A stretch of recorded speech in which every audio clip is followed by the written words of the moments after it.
Welcome to the Worst of the Riot podcast. Coming up, why one woman has decided to leave her fortune to her pets instead of her kids. Also, what people pretend to know, but don't actually know. And more on the Worst of the Riot podcast. A deal that might get a few people excited at Burger King. If you order in the Burger King app or you go online and you put in an online order, apparently today you can get a penny croissant for breakfast, penny croissant sandwich with any $1 purchase. Known as the croissant witch. Croissant witch. One of the better options at Burger King for breakfast. Breakfast is always better on a croissant. Do you agree? I agree sometimes. I think at Burger King, that's their best one. Yeah. But if I were to make like an egg sandwich of my own, I wouldn't buy croissants because they're not versatile enough for me. Yeah. I don't usually have croissants just around the house. Me at all. No. I have never bought. I don't think I've ever bought croissants. No, I don't think I have either. But maybe just the Pillsbury ones. Very good. Don't really count. You would never put a sandwich on those. That would be doomed to fail from the very beginning. But maybe that's why it's so special to get a croissant sandwich out, because it's something you would never make at home. So that makes it a little extra special treat. And you think, too, what other breakfast places, like fast food places, offer their croissant witch? I know Burger King does. Burger King? McDonald's is a no. I know they don't. But I'll tell you two other places I know that will do it. One is Tim Hortons. Oh, yep. That's a vast upgrade. The Tim Hortons breakfast sandwich is pretty good, but even better with a croissant. And also, because I worked here and I did this frequently, is Panera. If they have croissants. And at the Panera I worked at, we usually made like 2 croissants the whole day. And then after those were gone, you were out of luck. And so then us employees would just wind up being the ones eating them because we would get our breakfast on them. And that is the best way to go at Panera, I'm telling you. I think about, too, Burger King's breakfast, underrated. So good. They really should be called Breakfast King. They should close after 10:30. It's the best thing about their whole meals is in the morning, because there's so many different options that are good. They obviously have the breakfast burritos that people really like, and they also have the croissant sandwiches. The French toast sticks are solid as long as they don't make them too crunchy. Mm-hmm. And then the little tater rounds they have. They're hash browns. Oh, I love those little hash browns. Now, you know me. I was looking because the deal today, croissant sandwich for a penny with any $1 purchase at Burger King. So I was like, they don't have anything for $1, do they? And they don't. But at least at the Burger King right nearby, $1.69, the French toast sticks. That's the cheapest thing they have. So for $1.70 plus tax, probably, you could get French toast sticks and a croissant sandwich. And that's a meal. That's a breakfast meal. What about the hash browns? How much are those? Those got to be pretty cheap.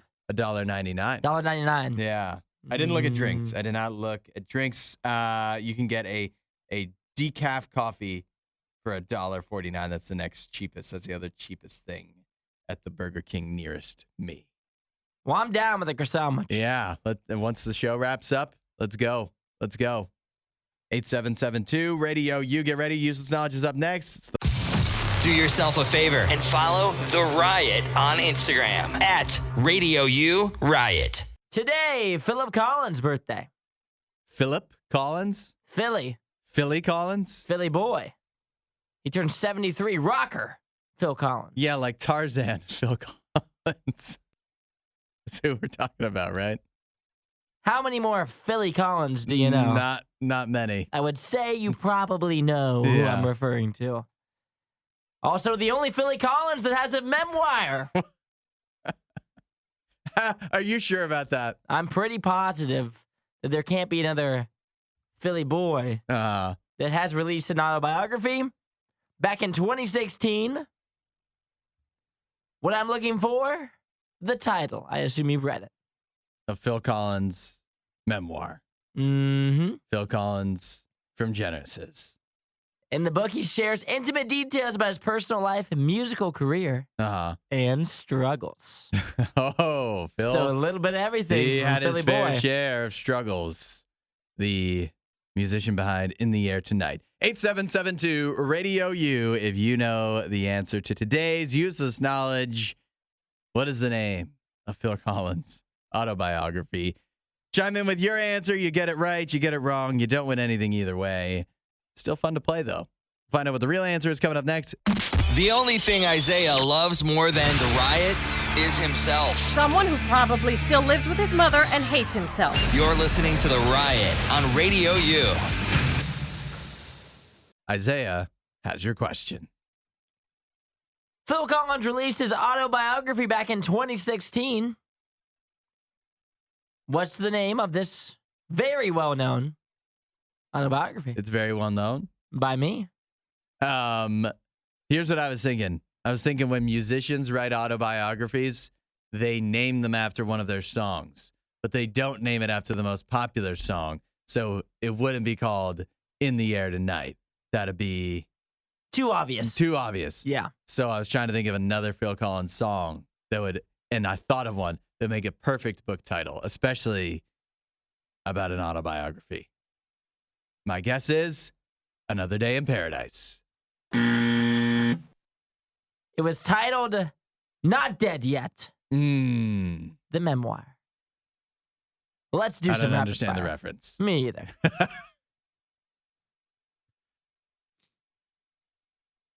What instrument is Phil Collins best known for playing? Oh, it's the drums. Great drummer. How about this one? The Beatles movie did a young Phil Collins which Beatles movie did a young Phil Collins appear in? What was that one? Yesterday? No! Oh. No! I was looking for A Hard Day's Night. What about this one? Who did Philly Collins replace as lead singer of Genesis? Oh, Peter Gabriel. Very good. A little bit of classic rock. My dad is big Phil Collins fan. I'm pretty impressed you got that one. Picked up on a lot of that from him. Big Phil Collins, big Genesis fan. Big Peter Gabriel guy, huh? Yeah, Genesis much more commercial after Phil Collins took over as a singer. What's your favorite Phil Collins song? In the Air Tonight, brother. One of my absolute favorites. Can't go wrong with that one. Can you believe it? Yeah. That's useless knowledge. Happy birthday, Philip. Philly boy. We're not sure who behaves worse, the Riot or their dogs. I don't even know how to behave like a real human being. The Riot, Radio U. Valentine's Day coming up. It's a Valentine's Day tradition. Pet shelters, zoos, other places offer you unique ways to get some lighthearted revenge on your ex, somebody you hate, somebody who broke your heart.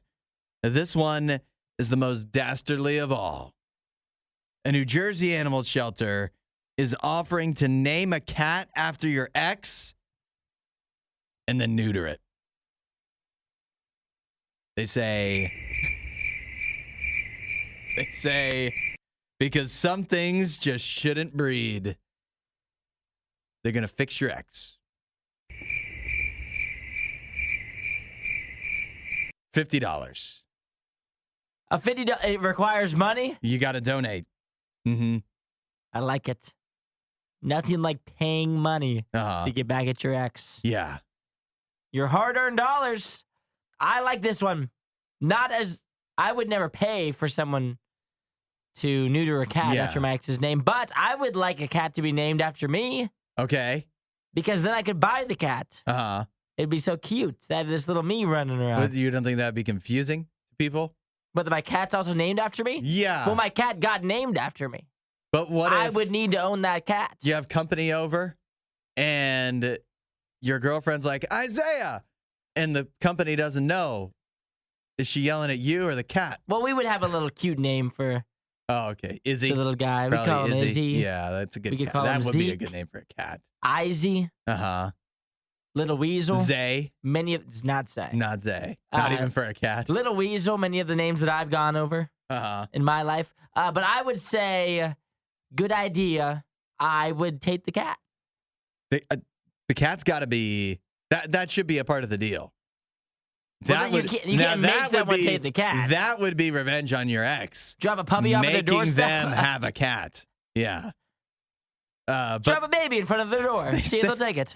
these are feral cats it's part of, like, I guess the idea is these cats probably going to get neutered anyways one day or another because they're feral. It's part of their trap, neuter, return program.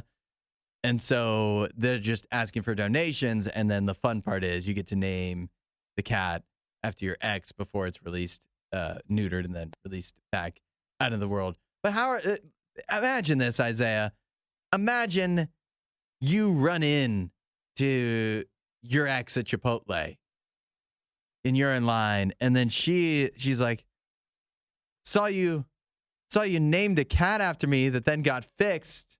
Like, how are you going to explain yourself? Who looks foolish there? And like, what is she going to like post it on Facebook and be like, just donated to this animal shelter? Yeah. Named my ex, the cat after my ex. They got neutered. You proud of that? Boom. You got to look in the mirror if this is now, again, the cats, we can't have feral cats reproducing, running around. No, it's no good. But so when you say it's a feral cat, yeah, does that mean that after it gets neutered, it's being released out into the wild? That's what they say. Trap, neuter, return is their program. Got it. Yeah. So the cats can keep living their lives, I suppose, just not reproducing at all. Well, I would say yet again, every time we do one of these, it's the same answer. It's a waste of money. Yeah, or a waste of time, or you look silly. You look silly. But I will take the cat if somebody names it after me. Disinformation, mispronunciations, bad impressions. That's Hudson. This is The Riot on Radio U. Here's a question that a lot of people are going to be asking themselves in the coming years, starting now. Should you use AI to write your resume for you? ChatGPT, can you trust it with your resume? I know many people would chime in. We've discussed the idea of AI doing like writing papers for you. Some would say that's cheating. What about for a resume? Right? Wrong? Should you? Shouldn't you? What do you think, Isaiah? I don't have a problem with it. I'm cool with it. No problems at all. No issues whatsoever. You could have anyone write your resume for you. Actually, that's a good point. Would it be wrong to have somebody who knows more about resume writing write it for you? Of course not. And ChatGPT, just because it's not a person, means you can't have it write for you. But here's what I would say. You got to be cautious. You know what you need to do? You got to get really good at, if you're going to have ChatGPT write your resume, proofreading. And I don't mean that it's going to like grammatical errors. I just mean ChatGPT, you can put in all your info. It'll write something real pretty for you. But if it looks like a robot wrote it, that's got a good shot at getting your thing just thrown right out. Your resume just thrown right out. So you're saying that after ChatGPT writes it, you need to look at it. You need to look it over. You need to not just a glance.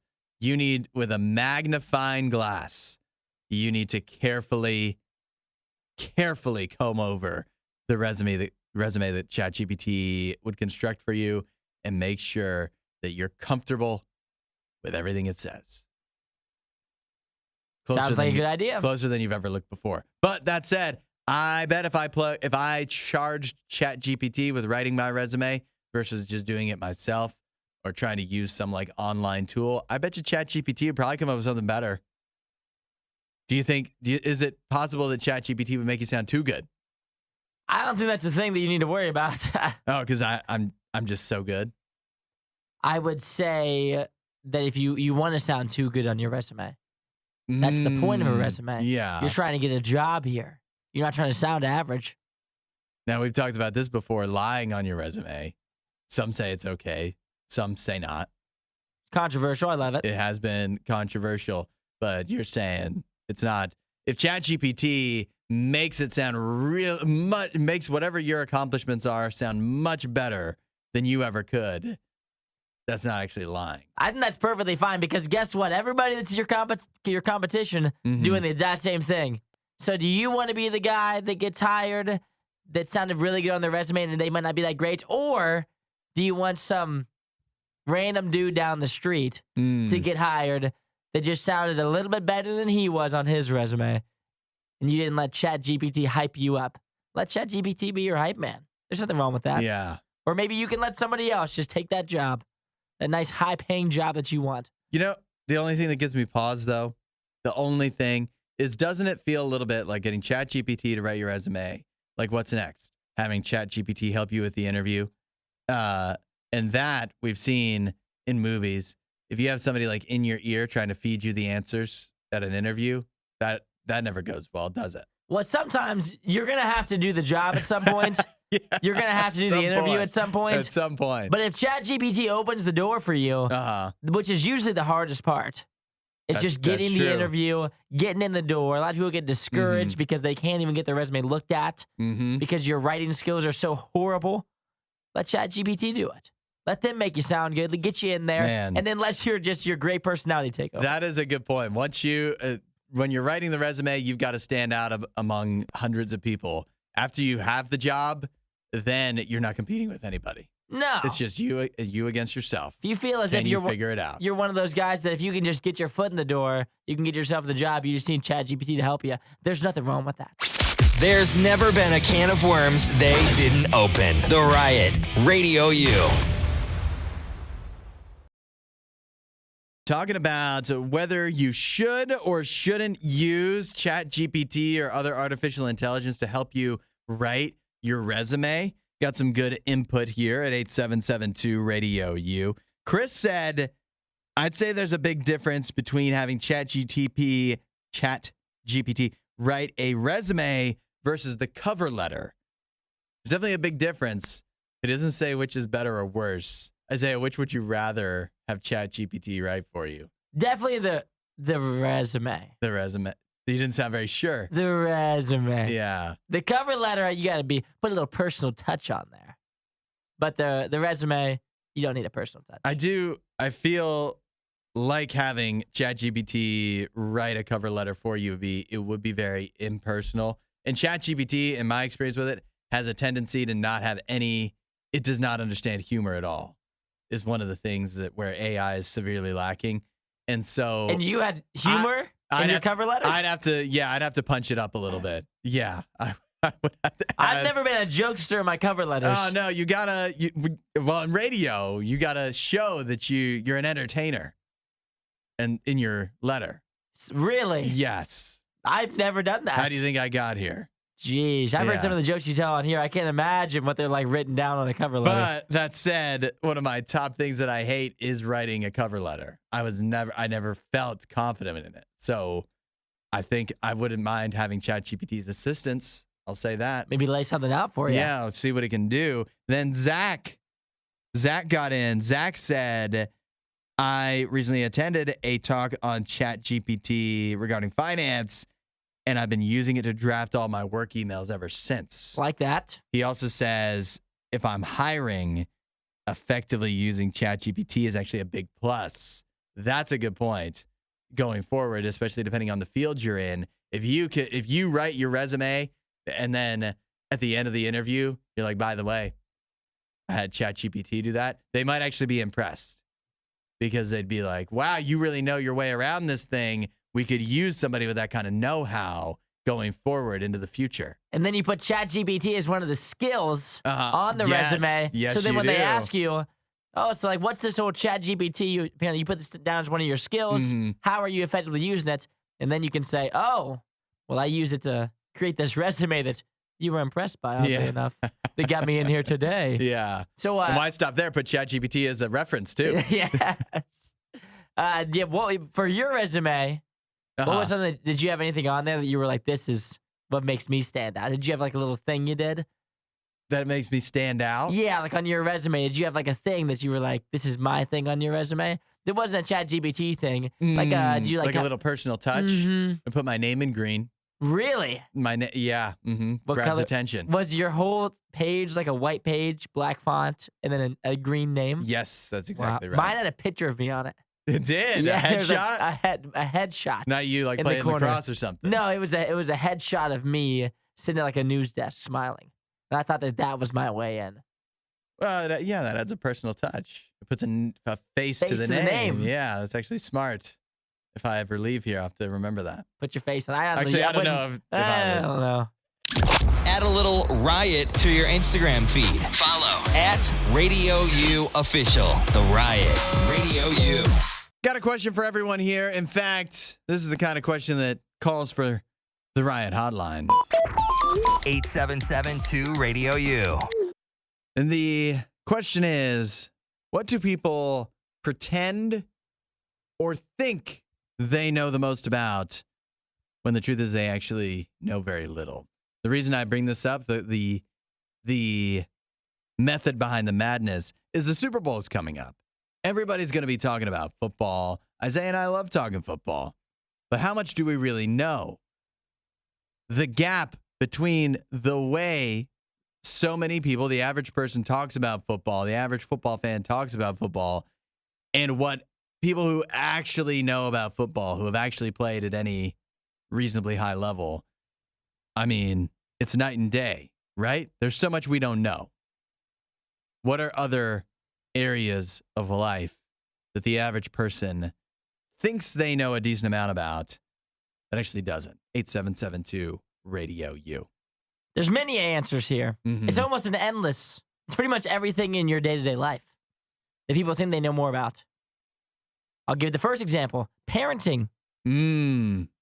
All of a sudden, you just have a baby and you're an expert. Yeah. You expect me to believe that you, on your first try a couple months in, you just know. You know everything. Mm-hmm. You don't. You know what you're supposed to be doing as a parent? A year into having a baby, you have no idea what the heck you're doing. Nobody knows. You think about this, too, with kids constantly changing. What you've figured out, I guess, until you have a second kid, doesn't actually, that's backwards. You only know about the past with your child. You think about it. And then every child is different. Philip, he beat me to the punch. He texted in sports, I think, before I even said anything about football. But it is true. It is true. And I admit this. I talk about football like I could be coaching. I don't know. But I sure do feel like it. 8772-RADIO-U. Chime in. What is something that people either pretend to know a lot about, or even more fun would be, what is something that people think they know a lot about and they actually don't? 8772-RADIO-U. We'll see what people are texting in. Coming up here in a minute. Hudson is the maple syrup, and Isaiah is the power protein flapjack. This is The Riot on Radio U. Things that people think they know a lot about. They think they know more than the average person, or at least enough to get by, and the truth is, we don't know. 8772-RADIO-U. D texted in. D says, education. Simply education. I don't think I know a lot about education. I'll just admit it. That one I know. I know that I don't know, and a man who knows what he doesn't know knows a lot. Also, Regina says, politics. This was another one. This came up when I was initially talking about this with somebody. Football and politics were the top two, because people, you watch a little bit of news, or you listen to one podcast, or you see a few things on TikTok, and you're like, okay, I'm an expert on this political thing now. That bill, oh, bad. I know. I saw one headline about it. People don't actually know that much about politics. There's so much that goes into it that none of us know about, and probably, we'd be wasting our time. I feel like if we did dig into it more. Isaiah, what have you got? Oh, I've got a flurry. Okay. The one that I really like is pets, specifically dogs. Like, people own a golden retriever. Yeah. And because they're golden retriever that's well-behaved, they're all well-behaved. Because they're golden retriever or lab that's well-behaved, you just think you're the dog expert, and you can just give dog advice, and you know the ins and outs of having a dog because you've had dogs, and you've just got it down. You don't know. Yeah. You just don't know. Mm-hmm. But your dog's really good. Your dog is great. Wait till you get a bad dog. Then that'll show you how much you really know. Babysit Jim for a night. I have a bad dog, and I know that I don't know anything. I know I don't know because he's still bad. Another one that I had, nutrition. People think they know, Uh-huh.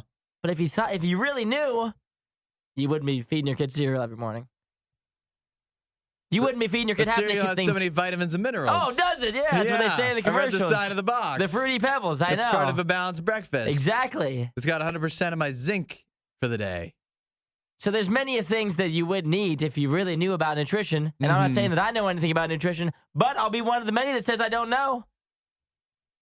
That people think they know. Yeah. What about, this is another one that got me. This is actually what prompted this whole thing, this whole thought process, and that is technology, specifically like your phone or computer.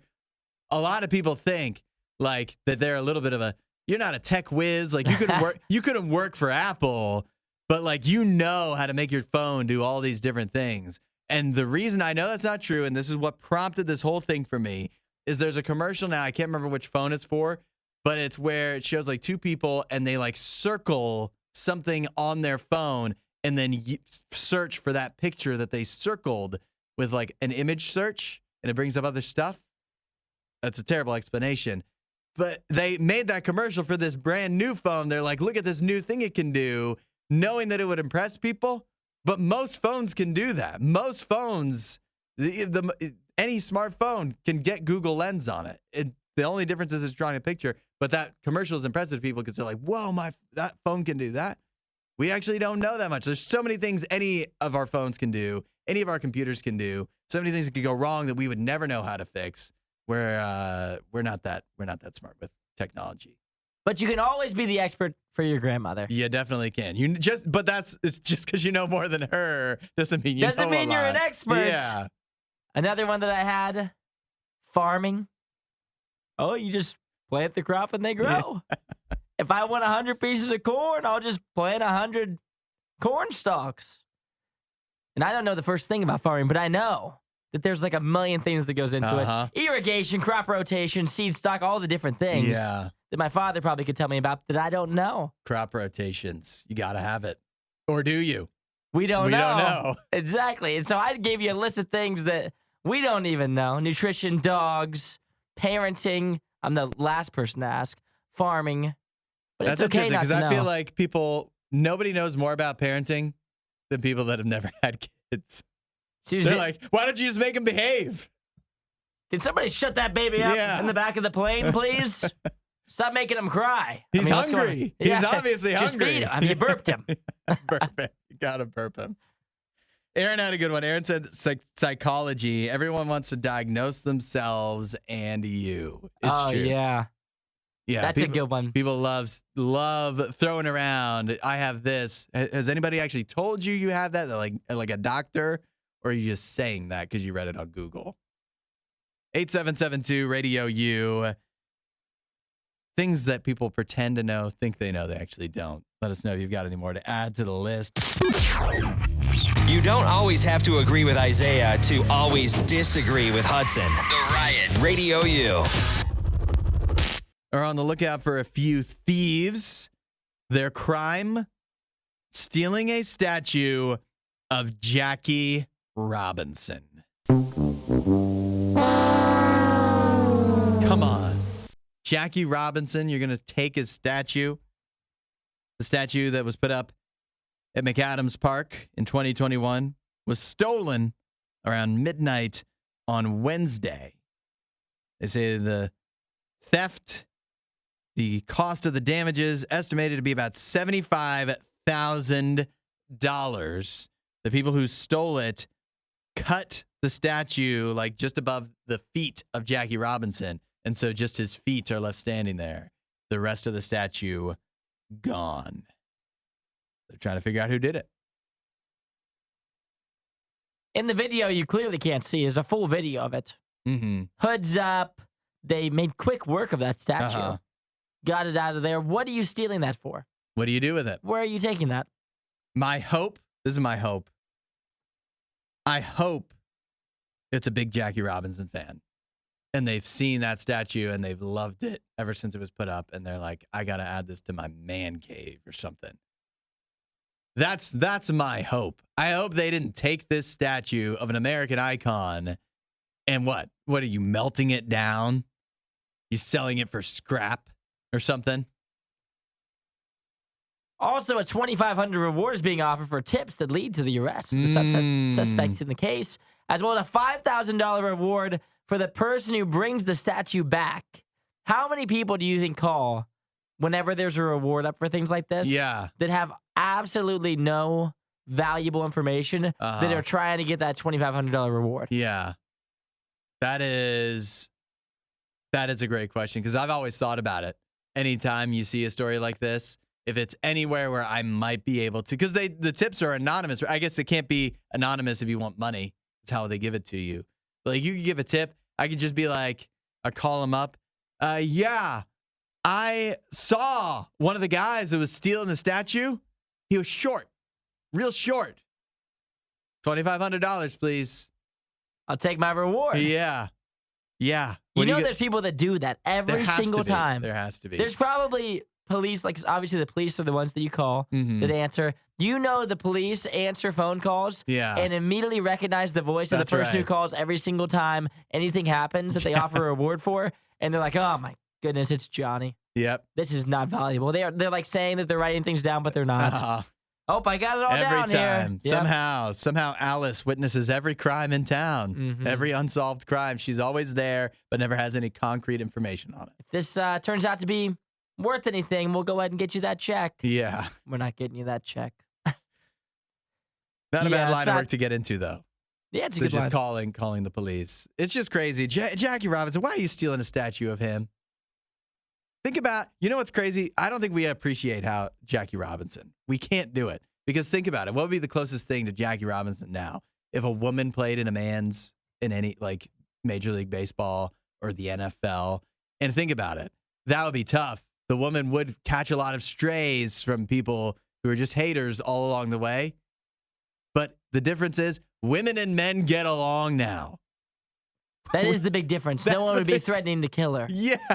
It'd be like casual derision. It wouldn't be, I hate you. You shouldn't be playing. I want you to die. While she's just slamming home runs. Yeah, that's right. Dominating. It's just beating your favorite team. Jackie Robinson did was crazy. He's a hero. The only thing Isaiah loves more than the riot is himself. Someone who probably still lives with his mother and hates himself. You're listening to The Riot on Radio U. Isaiah, you ever answer work emails after hours, after you leave for the day? I do. You do? What a good employee you are. Some people would say the best. For me, I do everything I can to avoid it. But maybe I shouldn't, because a new report that just published in the Journal of Applied Psychology shows that employees that actually detach when they leave from work, once you get, like, if you work a 9 to 5, when 5 o'clock hits and you're home, if you ignore any work emails and phone calls and whatever that come in, it makes you feel bad. And the shame that you feel from ignoring work, even though it's your own time, actually makes you worse at your job when you're at work as well, because you feel like you have to cut corners to stay up to speed with everybody else that might be working more around the clock. And it only takes, the other thing they found in the study is it only takes one person that's sending emails that's still working even after everybody else has gone home. It only takes one person to make everyone else feel this way, because they feel like, because if you're working when nobody else is, then they're seeing that you're working and they're feeling bad about it.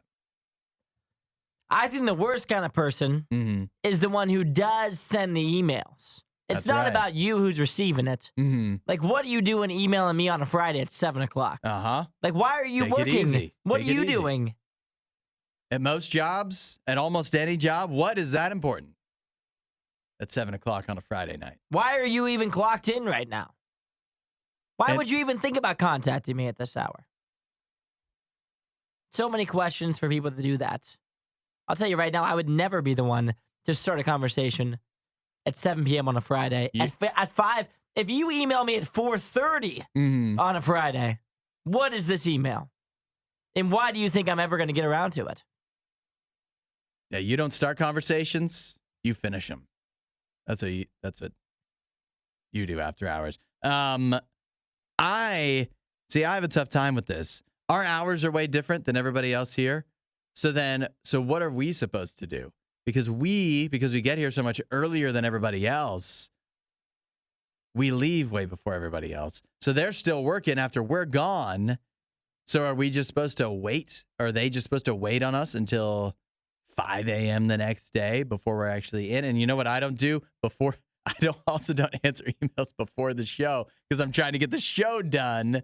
So then they have to wait till when the show ends, which is long after they've already started working. I really have a very limited time of my day that I devote to answering any emails or questions. See, I'll answer them in the afternoon time. You will. If I see him. Yeah, well, because sometimes we ask things of other people during our work hours. Occasionally. That they're not in. Yeah. And so when they occasionally reach out to me during that time period, it's fine. I will say Nene texted me yesterday afternoon. Uh-huh. And he said, who do you have, which I'm sure for some sort of social media thing, who do you have in the Super Bowl, the Chiefs or the 49ers? Yeah. And I saw it, and I was going to reply to it, but I haven't decided who I think is going to win yet. So I have this for, I'm going to text him today, now that I've had a night But to you sleep don't on know it. if he was texting you for work or as a friend. No, it was I know for a fact it's for work. It could be as a friend. 100%. But you should not feel bad about not replying. Yeah. Actually, I'm the type of person that feels bad about a lot of things. I don't think in this study, I would fall in the category of people that feel bad. When I see work emails, it's very rare. When I'm not at work, it's very rare that I'm like, I know I should. I'm going to feel really bad ignoring them for a while. Like if I'm on vacation, I don't really feel bad. Nikki's trying to reach out to you. Yeah. I never feel bad ignoring those emails. We're not sure who behaves worse, the Riot or their dogs. I don't even know how to behave like a real human being. The Riot, Radio U. I think one of the worst things you can ask, see if you agree with this. The worst things you can ask yourself, how do I feel? How do I feel? Yeah. Ask me. How do you feel? Tired. Yeah. I guess I don't mean that. I mean, when you ask yourself how you feel, that's usually going to result in an excuse to not do something, right? Yeah.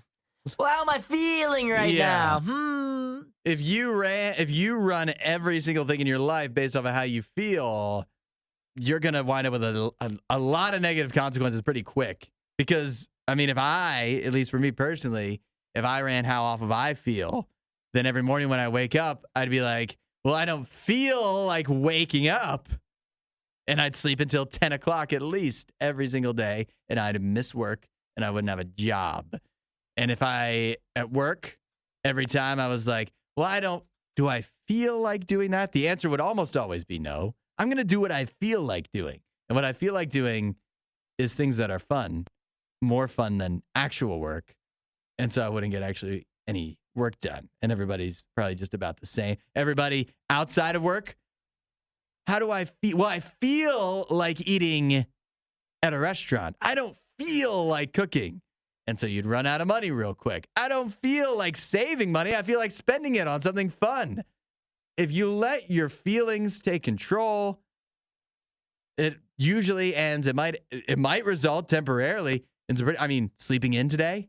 If I let my feelings run my life, I'd feel pretty good. That'd feel pretty great. I would feel pretty good until I got a call from the sledgehammer that's like, why didn't you show up or let anybody know where you were today? And then you have to reply back, I didn't really feel I just like didn't it. feel like it. That worked. Feel like coming in today. That worked in Office Space. It doesn't actually work in real life long term. And so most of us realize that, and you learn that at least occasionally you have to overcome your feelings, because I don't know why it is, but your feelings usually very often tell you the actual opposite of what you need to do. But what you can learn is that if you can overcome your feelings temporarily in the moment, long term, you're going to feel better. If you eat better long term, your body is going to feel better. If you work out in the temporary, it's not going to feel good. But once you've worked out for a while, you're going to feel better about how you look. Your body's going to feel better. And on and on.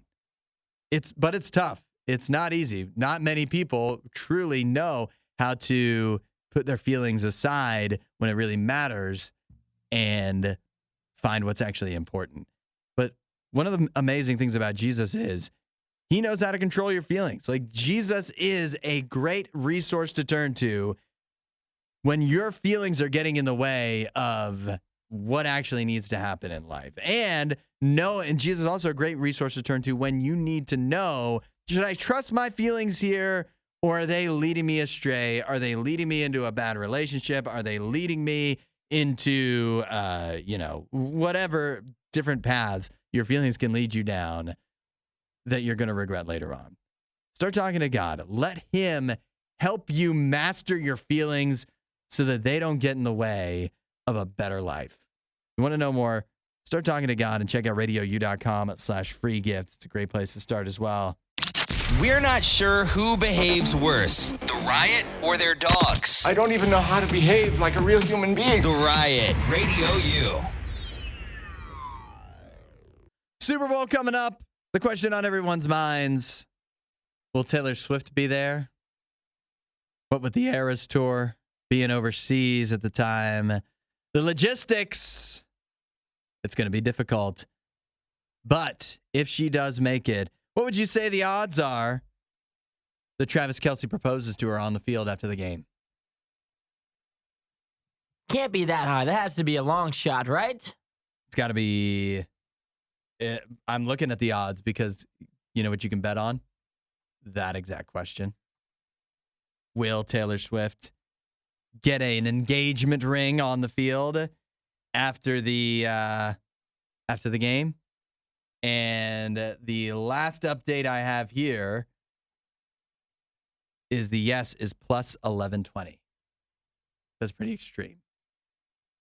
The no minus 3,500.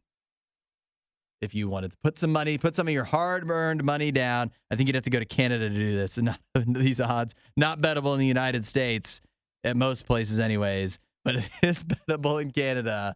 You can put some money down on whether you think Taylor Swift will get engaged at the Super Bowl. Well, you have to think the odds can't be very high because we don't even know she's going to be there, right? It seems like she's going to be there. From what I'm reading. It is the Super Bowl, and she's been at so many other less important games.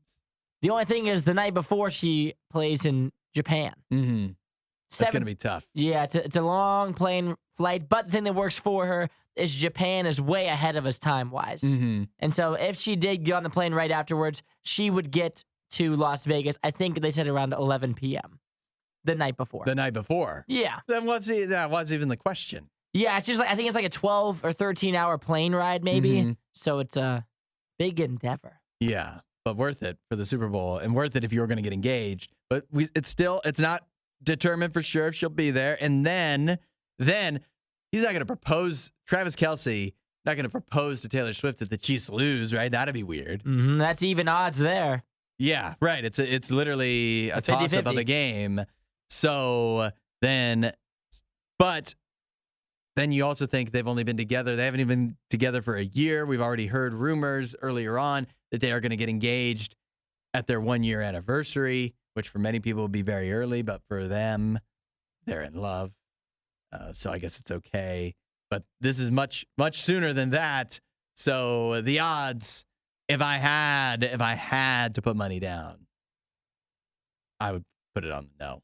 Going no. Come on. Even at minus 3,500, I'll put down $35 to get $1 back.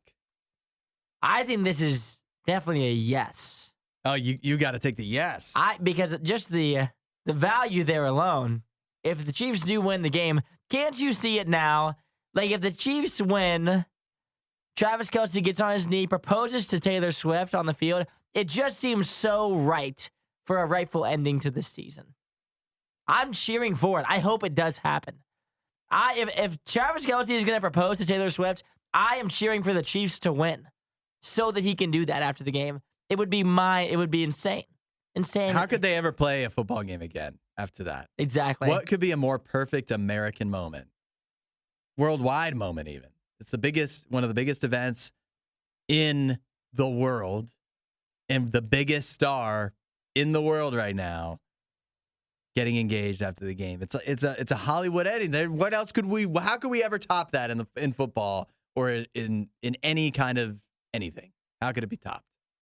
And then you think if he is planning on proposing, like when's the next time you propose? If you were planning on doing it at the Super Bowl, if they lose, like what do you follow that up with? Do you go to Paris or something?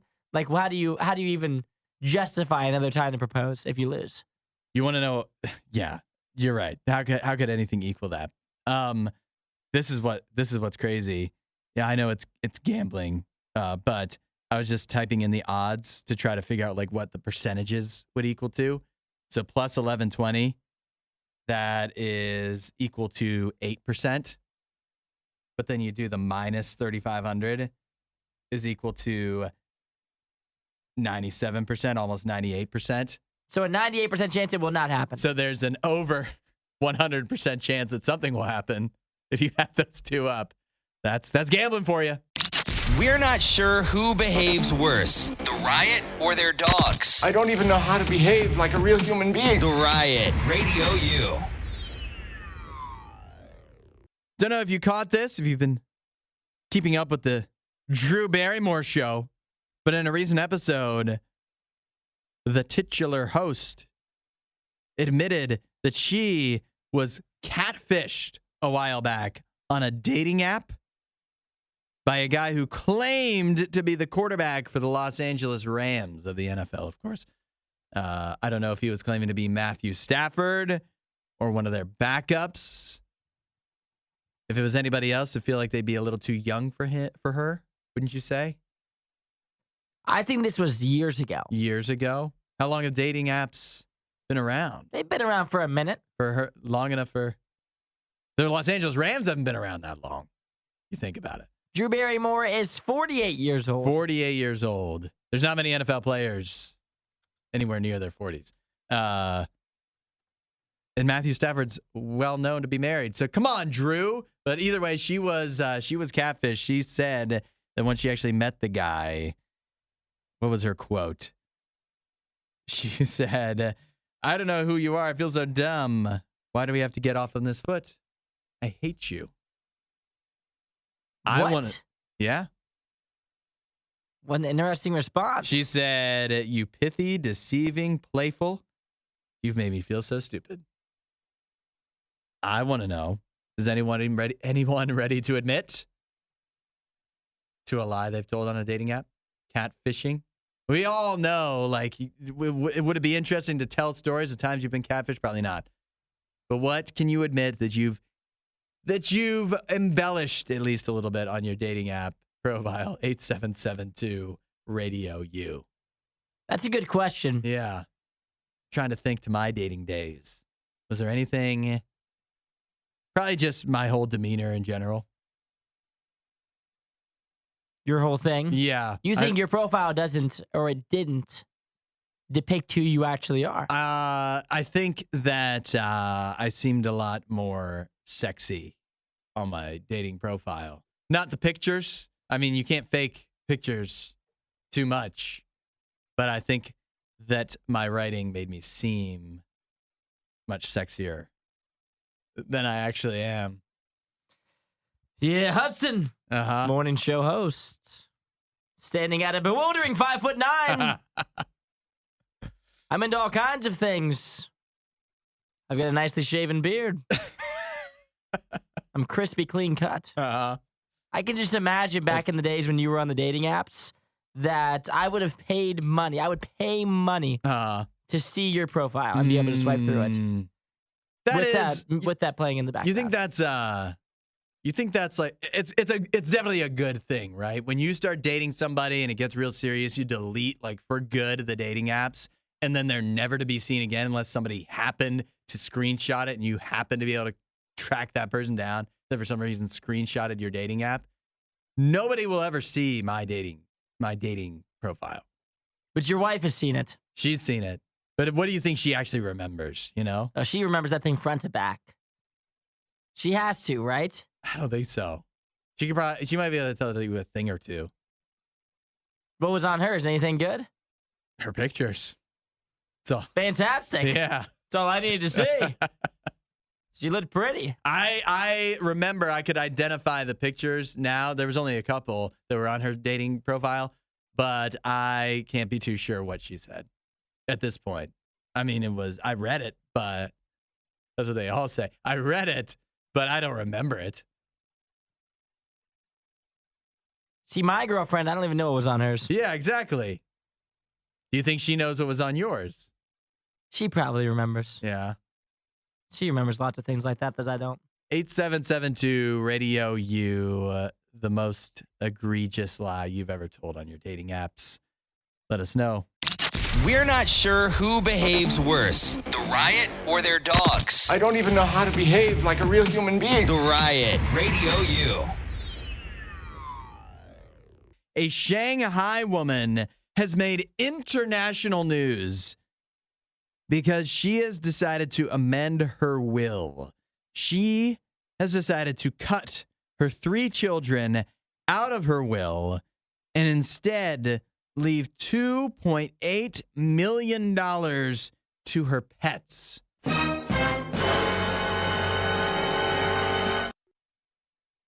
She says, according to her, that the pets have been her only comfort in her old age and her sickness that she's dealt with. And so she's leaving her fortune to her cats and dogs instead of to her 3 children who have, it seems like, largely ignored her. They have not visited her or cared for her, seldom even contact her, according to this report from the South China Morning Post. That's a tough break there for the kiddos. Yeah. What were y'all thinking? Well, imagine hearing about this in the news and you're one of those kids. How do you go forward from here? Oh, it's over now. Yeah, you can't get in touch with her. You can't be like, "Hey, Ma." Just thinking How have you been? Yeah. We haven't talked in a while, I don't think. I've been real busy. I was thinking of swinging by this weekend. See what if you're doing. Available. You know, it's been a little while. Yeah, you can't do that because this is in the news now. She's gonna know, and I do tend to think too, and this is sad, but the kids, I mean, they know she's a millionaire, right? You can't not know your mom's a millionaire. You never know. Sometimes maybe she doesn't know. Yeah, maybe not. If they never talk to her, they might not know. They don't know a thing about her, apparently. Yeah. And now they're paying the price. And now you have to ask, what are these cats and dogs? What are they going to be doing with this money? Apparently, she is donating it after she passed away to a local veterinary clinic. It's supposed to care for her kitties and pups and any offspring that they have. Wow. So are none of her pets neutered? Must not be. I guess not. Not all of them anyways, it sounds like. So now we know who's going to be the popular cats and dogs around the clinic. Oh, Yeah. buddy. Yeah, I'm thinking so. Yeah, I would say for these kiddos, sorry about your luck, but you weren't a very, very good child. Yeah. What can we say? Sheesh. Tough. Yeah, it's like, And you had to think for her as well, when she was signing this over, thinking about how disappointed she had to be. It's not like she didn't want. She was already planning on giving her kids the money. They had been in her will. She just recently changed it. Because She finally got fed up. They were not giving her any love. That had to be a disappointing signing over when she finally decided that my kids aren't coming to visit me, even though I'm sick. Who else am I going to give this money to? Something that's actually been caring for me. My pets. Something that has no choice but to care for me. Think about this, too. 3 kids she's got. Not one of them was like, well, I mean, Mom might even be a little tough to get along with, and I've got my own things going on, but $2.8 million. Not one of them. And you got to think, too, like in my mind, this is the hardest lesson to learn of all time. Like, it's not like you don't get a second chance at this. You only have one mom. Yep. It's a hard lesson. It is. To learn. There's some regrets. There's some regrets that come with anyone who passes away. You're like, man, I wish I would have seen them more. Spend more time with them. And not only are these kids one day going to probably have those regrets, man, I wish I would have spent more time with mom. They're also going to think, and I could have had $2.8 million. I wanted a war. Well, it's too late. Yeah. You lost your chance. Disinformation, mispronunciations, bad impressions. That's Hudson. This is The Riot on Radio U. It's not too late. We're still in January. We can still take one last look back at 2023 now that Nielsen has put out streaming data for the entire year. And what this streaming data shows to me is when somebody says they don't make good TV anymore, believe them. Because the top streamed shows in 2023, none of which are new shows whatsoever. The number one most streamed show last year, Suits. Good show. I like Suits. 57.7 billion minutes watched of Suits in 2023. Now, you could say, well, it's not exactly fair to compare minutes watched, right? Because Suits, although it's been off the air for several years, it was on the air for several seasons. That's a lot of episodes people are available to watch. But then you you compare that, though, to the top 3 original series. That's more than the top 3 original series streamed in 2023 combined. Wow. Ted Lasso was the most streamed original series in 2023. That's only 16.9 billion minutes. Not even close. The other 2 were The Night Agent and Ginny and Georgia. You add all those up, still not as much as Suits. Some of the other top streamed shows in 2023 per minutes watched, talking about NCIS, Grey's Anatomy, The Big Bang Theory, Gilmore Girls, Friends, Supernatural. None of which are exactly new. But then you think, what about movies? The number one most streamed movie in 2023? Moana. Moana? Yeah. Was number 1? You would think for movies, it'd be more likely that a new movie would be the top streamed one, right? Because once you've seen a movie, a lot of people don't go back to it. And you only watch it once. So why would more people be more likely to watch something new they've never seen in 2023? But Moana was out the whole year. That's like true. Like some of the new movies haven't even hit streaming services yet. Uh-huh. And even if they did, if they came out in 2023, if they did hit streaming services, it may not have been until July, halfway through the year. True. That's a good point. Because Moana, when did Moana come out? When did Moana come out? It's been pretty recent. It came out. I'm going to say 2018. 2016? 2016. What? It's almost a decade old, Moana. You're joking. No. That old? But you are going to see a theme if you look at the top stream movies, because I'll tell you what, kids love watching movies, or adults love watching kids' movies, because Moana was 1, Encanto number 2. That makes sense. That's newer. That's new. People love the songs. Then is the top new movie with Super Mario Bros. This makes sense, though. Mm-hmm. Why the kids' movies are the top. Because the parents can watch it with the kids. The kids want to watch it over and over again. Kids love watching movies over and over again. Yeah, way more than adults do. Yeah, and adults will watch these movies, too. Yeah. But your daughter watching Moana millions of times over at home. Yeah. I mean, you got to think. That's going to pump up the numbers. Your kiddos are the ones that are putting all the elation on these guys. The other top streaming movies, I mean, by and large, all stuff that the only one that kind of is out of the realm of kids movie would be Black Panther: Wakanda Forever, that should be counted as new because that came out like November last year. It's new. Yeah. That was up there. Minions, Rise of Gru, Frozen, Elemental, the other brand new movie. They got a lot of minutes streamed last year. Kids watching a ton of movies, man. They love it. What else are they going to do? I guess, I don't know. I don't know what they do. I don't know what they do, actually. What do they do? Watch Twitch streams. They just watch stuff. They're just on that iPad, man. Inside all the time. Playing games, watching stuff. Find more Riot content online. Riot.radiou.com.